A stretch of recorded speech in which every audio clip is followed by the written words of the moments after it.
ஆயிரக்கணக்கான ஆண்டுகளுக்கு முன்னாடியே எதிர்காலத்தை பற்றி எழுதி வச்ச மகரிஷி ஒருத்தர் இருக்கார். யார் தெரியுங்களா? அவர் தான் சுகர் பிரம்ம மகரிஷி. ஓகேங்களா? மிகப்பெரிய மகான். வேத வியாசருடைய மகன் இவர்.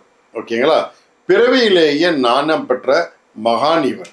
இவர்தான் ஸ்ரீமத் பாகவதத்தை பரீட்சித் மகாராஜாவுக்கு உபதேசம் செய்தவர். மோட்ச மார்க்கம் இப்படிதான் அப்படின்னு உலகத்துக்கு எடுத்துரைத்தவர் இவர் தான்.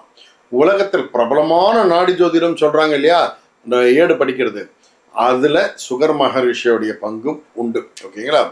சுகர் பிரம்ம மகரிஷியோட போட்டோவை வீட்டில் வச்சு ஒரு விளக்கேற்றி வச்சு நான் சொல்லக்கூடிய இந்த விஷயத்தை செய்யுங்க.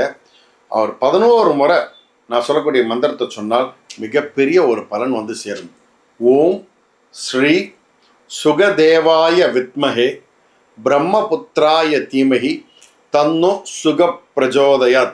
இந்த மந்திரம் சொன்னால் உங்களுக்கு மன அமைதி, நல்ல முடிவெடுக்கக்கூடிய திறன், சகல விதமான ஞானங்கள், அதே நேரத்தில் நினைத்ததை நிறைவேற்றி கொள்ளக்கூடிய பாக்கியம் வந்து சேரும். சாயராம்.